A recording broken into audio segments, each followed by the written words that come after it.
Badoom. What's up, Benjamin? Tom Brady has retired. I believe so. Did you catch the games? I believe they were both of them quite crackers, yeah? Both the conference finals. Yeah, I mean, the Buccaneers were already out the round before.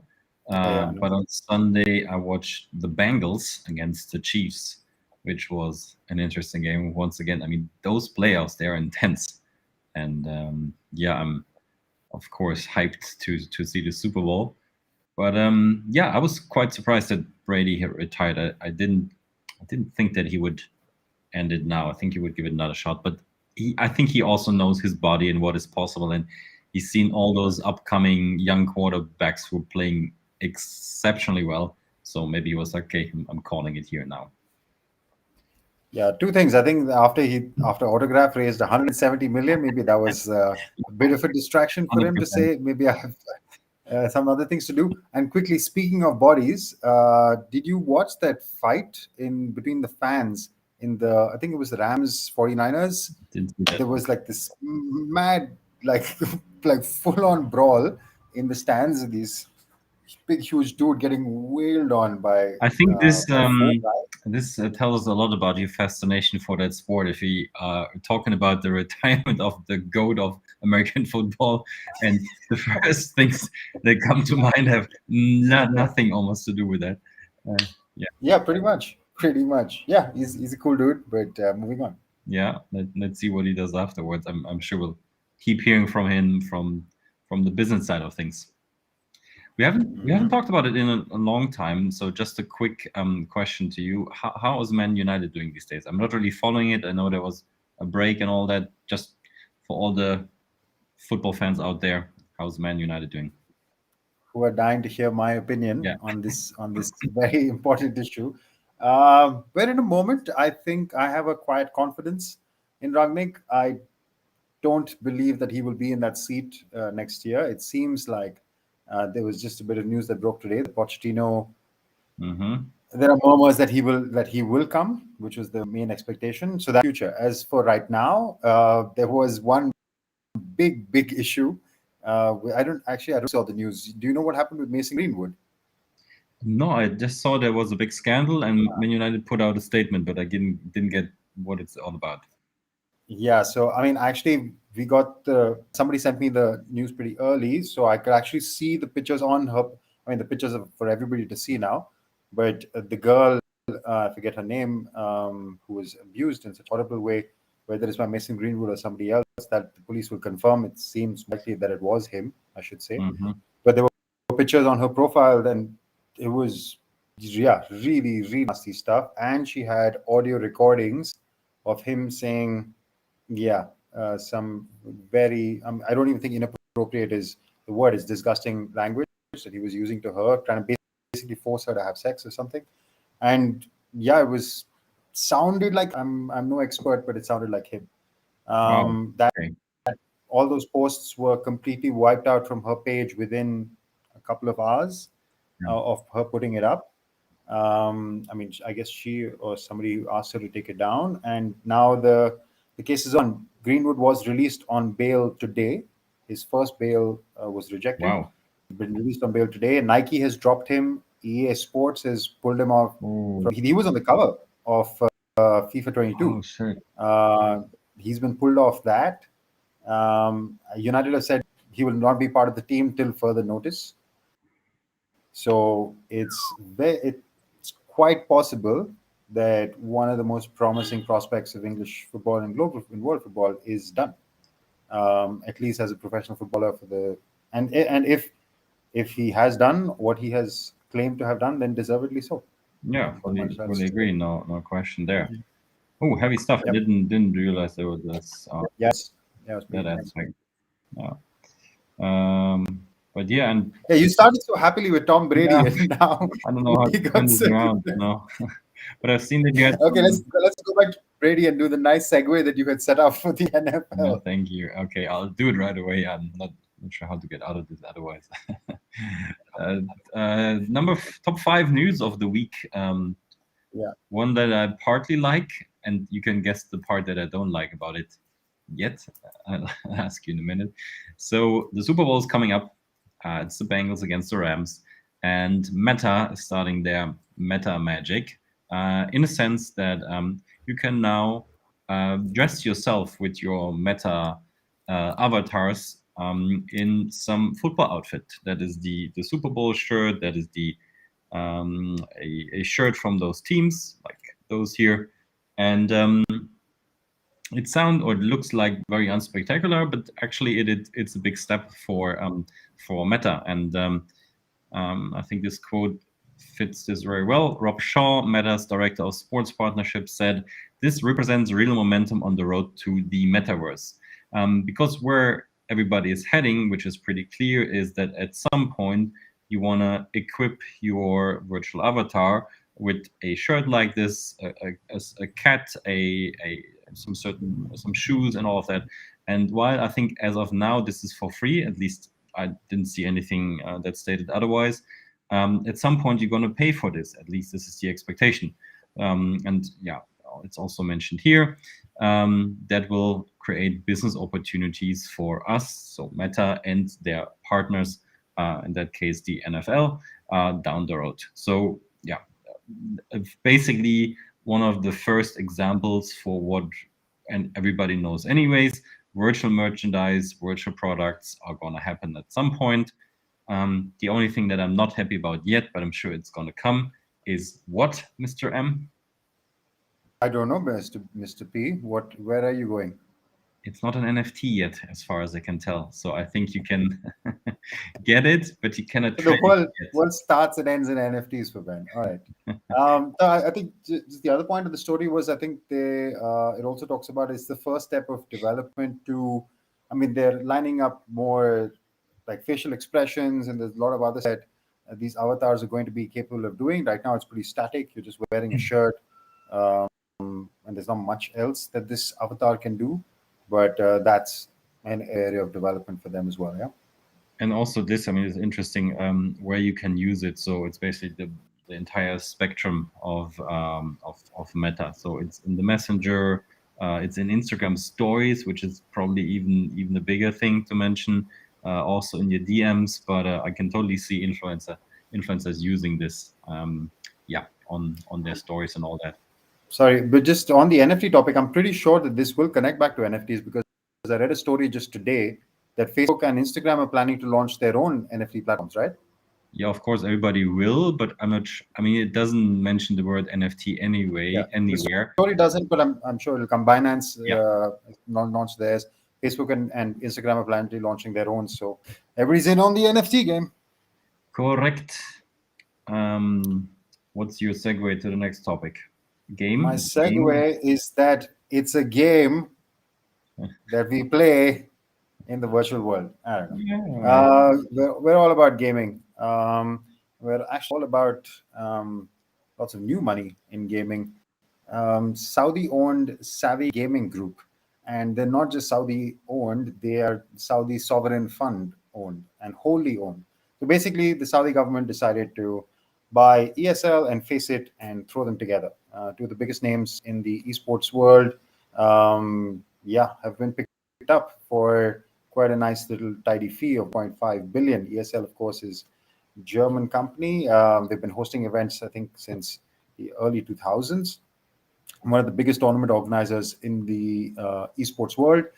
And FACEIT also, which is also one of the biggest tournament organizers. So they're just taking two guys who do basically the same thing in slightly different ways and put them together and created one mega esports tournament platform.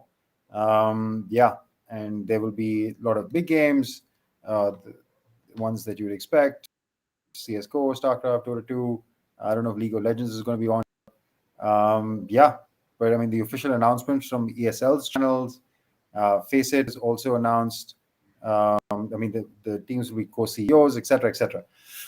But point being that this is some new money coming into the world of esports. Speaking of new money, before I jump, I get your input on this, Ben.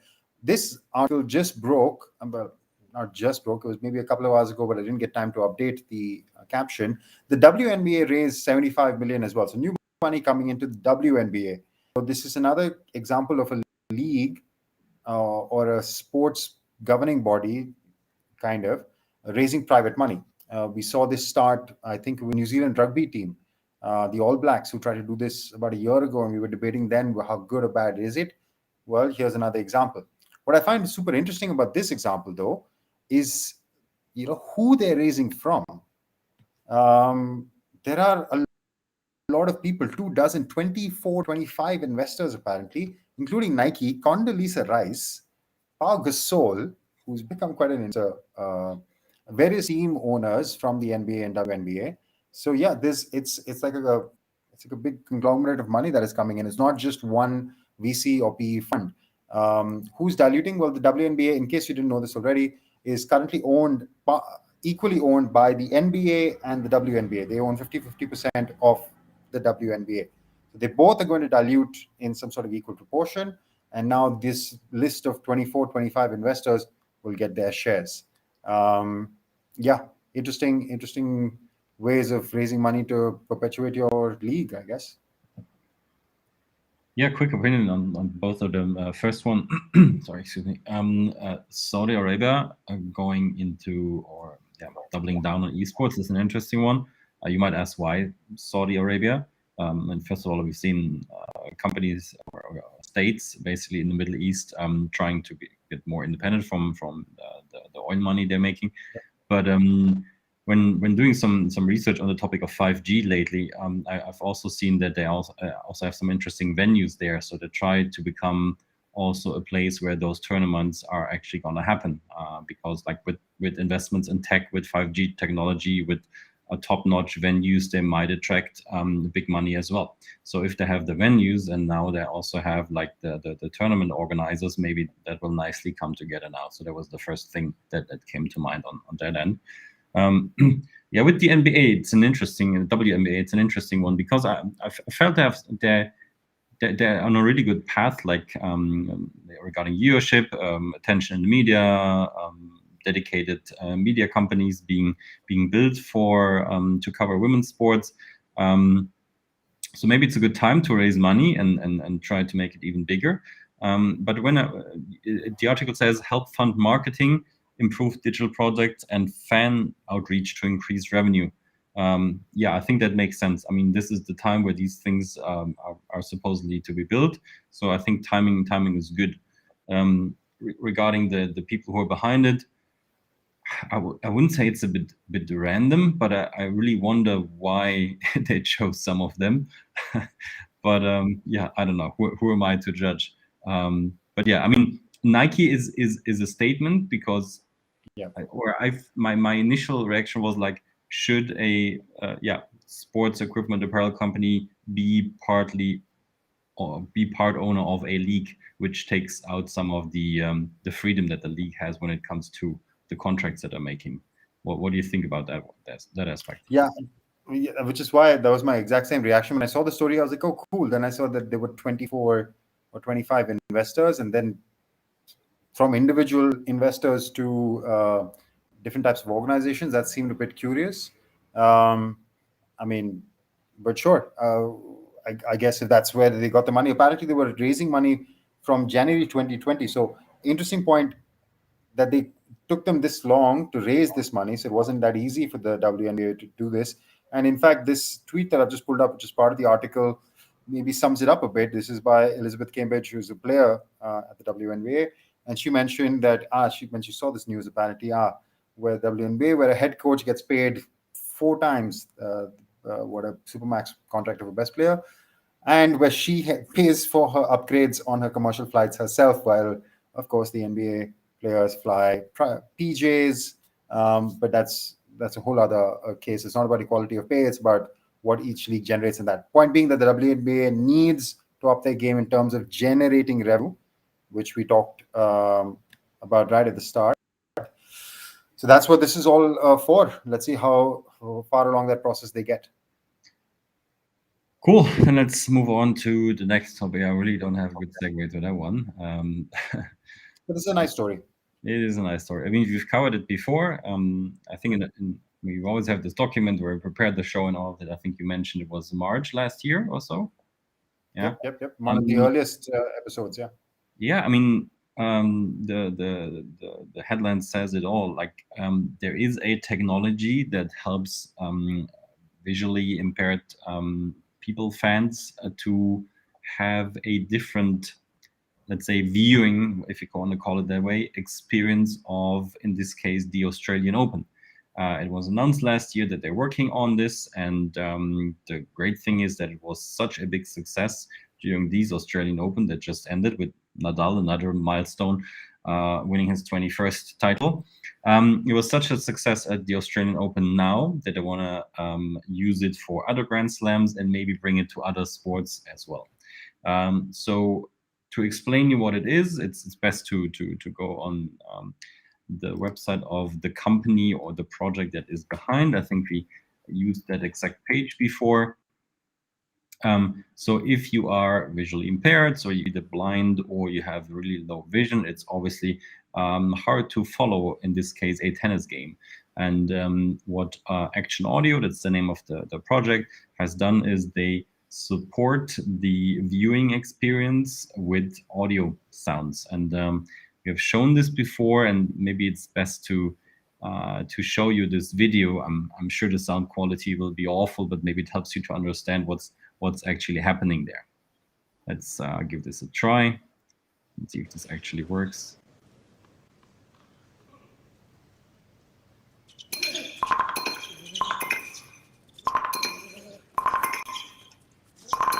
So you hear the different sounds, and right now it might be hard to differentiate, but okay, I'm going to stop this now.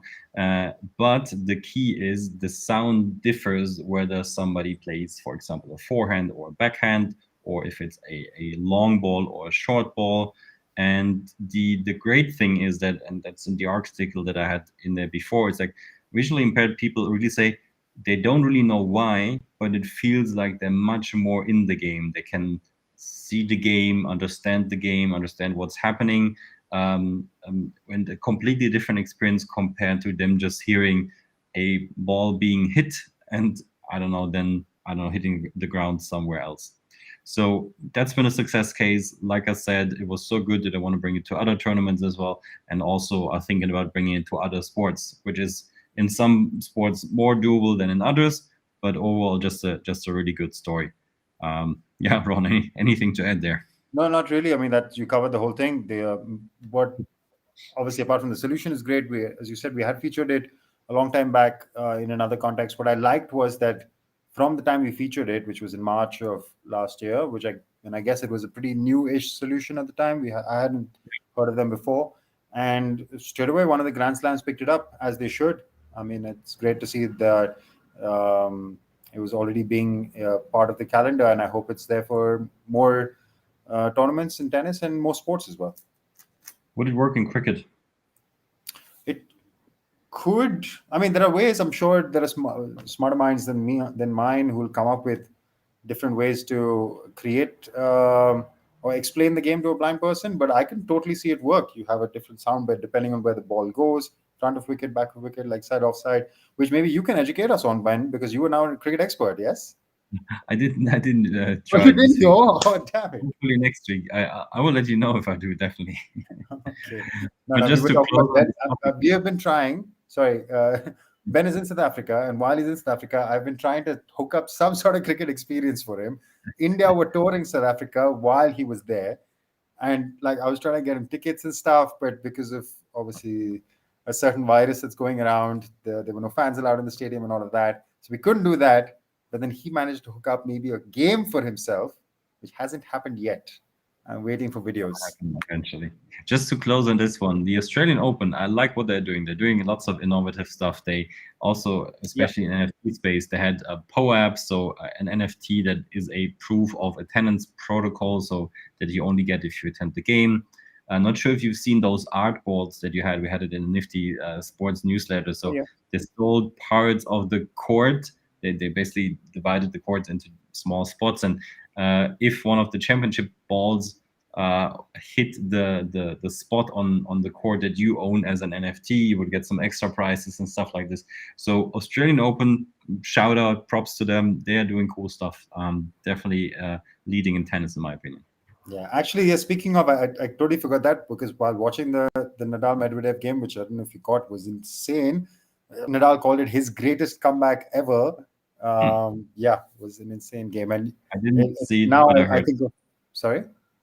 I didn't see it, but I heard about it and watched Yeah, some no, I was highlights. thinking now that you mentioned it, I was immediately thinking of like where that spot when Edward vaccinated into the net, and that dude. I don't know if he even knew that that's my NFT spot, but yeah, it should be fun. All right, moving along with the innovation theme. What do we got next? We got Arsenal, yeah, and this is this is an innovation initiative that's actually been quiet for a while. Ben, this one Out of surprised me. nowhere. Yeah, Out of nowhere. exactly right, because we were I was pinging our research team. I was like, guys, how did we not know that this was live and this was, I was because I had no idea that they were selecting or searching or whatever. But they've not just kicked off, they have selected 8 teams to participate. And also, Ben, question for you: was the first one in partnership with these guys, with YOLO Group? I don't remember. I I like don't that think in so, right? Euro, but Yeah. no, definitely not. No. No, I don't think so, right? Yeah. So then basically they've refreshed the partnership, they've refreshed this, not refreshed the partnership, they've refreshed the initiative and got a new partner, etc. So yeah, what is it? It's an innovation program, 7 weeks, that there will be 8 startups working with the Arsenal Football Club, working on specific themes which I want to mention, which is we're always looking for new and innovative ways to engage with our fans. And this is important because pretty much all the solutions they've selected are fan focused. And they want to see how fans will benefit from the idea and the innovation that comes out of the initiative. Right. So, what are these companies? Another Berlin based company makes the cut. Seeing quite a lot of that.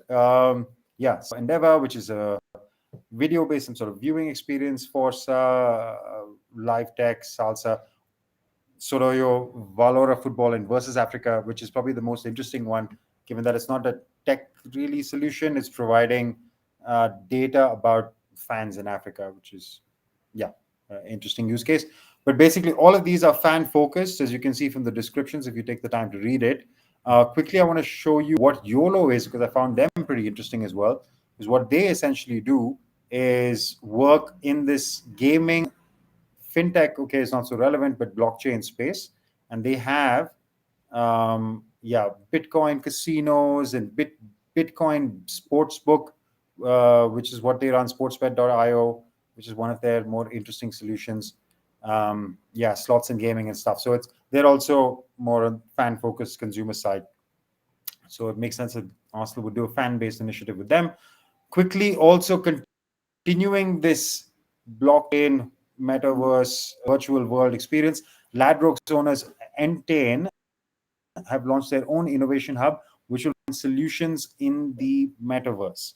Yeah, so they have apparently set up £100 million innovation center. Now, because Entain is basic firm, this is what they're going to focus on. So it's sports, media, entertainment, gambling, gaming. Sorry, sports, media, entertainment, gaming, gambling. All of these come together. That's what they want to create. Look for solutions for in the metaverse. That's what their CEO. Ben, you're going to have to help me with this one. Jet Nygaard Anderson. I don't know how well I did there. Jet. Jette. I would say Jette Nygaard Andersen. Jette Nygaard Andersen. Ich will mein Deutsch besser machen. I don't think that's German anyway. What? But No, that's perfect. Good, good. no, but the name I don't think was German. No, I that's think it's Scandinavian. Nordic. Yeah, exactly. But But anyway, they said they're going to do in sports, right? That one part that you marked there, what she said, yeah, pioneer yeah, innovations in sport, gaming, and interactive entertainment. Yeah. yeah, exactly. That's what I said. So it's gambling, game, because they're a gambling company. So gambling, gaming, sport, media, those are the solutions that they're looking for. And yeah, it'll be somewhere in London. And yeah, they've got other partners, Verizon and BT will be, and it's called, it's called Innovate from Entain. It's Innovate. and that is the other innovation hub. So lots of innovation happening in London, it seems. Yeah, one thing to add there to the Innovate, I think maybe it was that article or another one that I've seen that would also include a dedicated fund to invest in startups in that field. I'm not Okay. sure if it was I don't that. think I saw that here. No, it wasn't in this. I didn't see that bit of news, but okay, Yeah, that's cool. yeah. But yeah, always good to hear about these initiatives. Like you said, there are also one out of nowhere. They had one initiative like 4 years ago, maybe. And afterwards, they went a bit under the radar. We met them in London actually to discuss their initiatives. Yeah, and it seemed like they were keeping it low for a while, but now back. I'm surprised there's nothing with NFTs and blockchain in there, especially if they do it together with YOLO. So that is a point. quick feedback on the companies that I've seen. And yeah, Innovate. I mean, is it the first initiative that is like accelerator innovation hub initiative that is dedicated to the metaverse and also, and the other article also mentioned NFTs, by the way. If yes, we do expect more to pop up over the course of the year, but it's the first one I think that we have come across, if I'm not mistaken, in sports. Yep, probably right. No. All right. Then, as the last topic of the day, let's Which is move a big on. one, which is an interesting one. I don't know about how big or true this is, but it's an interesting one. I mean, it's the two topics that or the two companies we probably featured the most in our little show here. And what is this video? I don't want to have this video. Guys, stop. Yes. Yeah, this topic came up a few days ago. There's hardly any show which you don't mention Peloton, interestingly. Yeah, the question arose, is that a word? Did arise, that Apple might buy Peloton. I don't even know where the question came from, because in this article it quotes this analyst, Krish Sankar, that he has been asked multiple times. So I don't know where it's actually coming from. Maybe you know that. Basically saying Peloton is struggling, Apple has lots of money, Apple has interest in fitness. Wouldn't that be a good fit? And you have nicely prepared two other articles for me that give reasons why that would happen and why it actually does not make sense for that to happen. To quickly come up with them here. So the one that says, hey, this actually makes sense, is that Apple clearly has an interest in fitness. They have launched Fitness Plus, but the article also said that Fitness Plus is a bit not under the radar, but it's not really taking off for them in the way that they potentially, I like the logo, by the way, hoped that it would take off. And Apple also being a company that is typically hardware heavy with all the devices that we know, they say, hey, actually it might make sense. They have the subscription, they have the instructors, and actually they wouldn't have to do so much there. Just use the hardware and, let's say, embed it in their universe. And the comparison was with Beats, who Apple acquired a couple years ago. If I'm missing some of the aspects, I'm sure you can mention them. Just quickly, I think the interesting one of this angle is that hardware creates a deeper stickiness rather than just a software product which you can hop across. And especially if you've made a big investment in buying something which is a couple of $1,000s, then you're going to stick with it. So that's what Beats did for music, and hopefully Peloton can do for Apple Fitness potentially. Exactly. And there was this other article that said, hey, this actually does not make sense for a bunch of reasons. The main ones being that, the hardware itself is the tricky part as well, and it's maybe not needed. And then some of the reasons that were mentioned in this article is that, Apple could just build it themselves. So it's not really needed to use the hardware that Peloton has, because the hardware itself is not a big differentiator. It's more like the brand, and also Apple already has a big brand. And what else did it say? Over here actually talks about, uses another good example of hardware that Apple did not get into, which was like smart TVs, for example. There was no requirement Yeah, to say that, hey, because this is like very heavy hardware that you will not replace or upgrade very soon. So it it's doesn't fit to the cycles, right? exactly. So Beats, for example, is a much more portable product. You might switch up or give your Beats to somebody else and buy new stuff, which is unlikely behavior with these kind of bigger products. So that's why, from that perspective, it doesn't fit in Apple's hardware story. And also what I just marked here in the article, stationary bikes and treadmills are expensive to make, so margins are low and hard to distribute, heavy and costly to ship. Plus what you said, yeah, the upgrade cycles do not fit to Apple's product. So why actually go into it? It's the same, yeah, like I said with the TV. And to be honest, I'm much more on that side. I'd actually be surprised if Apple would buy a struggling company with these kind of hurdles that we see here. What's Actually, your take? funnily enough, I think that's the opportunity. I think that's, I agree. I mean, I was looking for good sources for the rumor, and it seems like this is one of those typical market makes the market rumor kind of situations, Mm. where, yeah, Apple just announced a fantastic last quarter. Peloton was actually researching this for another bit of research, or another bit of work that we're doing. Peloton had a record share price, or the record high was December of 2020 at $160. Do you know what they are at right now? They're at less than 40? $30 a share. They're at 28. Wow. So that's Ooh. quite a crash. And I think that's the other point. This is a company that is clearly, and we used to keep talking about it, right? Like every time we feature Peloton on the show, like, guys, what is going on? Like, you guys are just Yeah. burning through cash. It seems like there is too much going on. It seems like they perhaps saw that this crash in demand was coming. They've undervalued or lowered their forecast projections. So yeah, the company is not in great shape, which creates the market opportunity for Apple to get into a pretty decent revenue company, which is a nice, well-positioned lifestyle product. It is a premium product. It's not a cheap end bike, which kind of fits into the Apple story. So yeah, it's a bit of a stretch, but I wouldn't be. I think that's what I mean to say is that because Peloton is potentially being undervalued, well, the market will decide whether it's under or overvalued. But because it's on the But the down, thing is, on the I slump. would rather see Apple taking over a tonal or tempo, like the ones that are way easier to deal with and that are actually like success stories or ongoing success stories. Oh, Ura. We've been talking about somebody has to buy Ura at some Yeah, point. finally, please.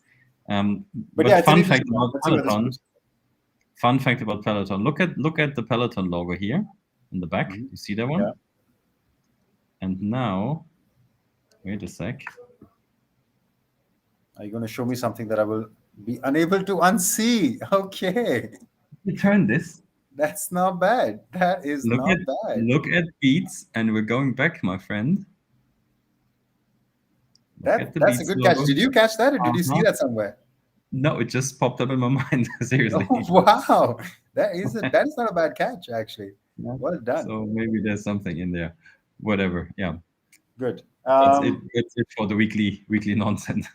That is, yeah, this wasn't that much nonsense. Actually, maybe Yeah, it's I know. always just nonsense.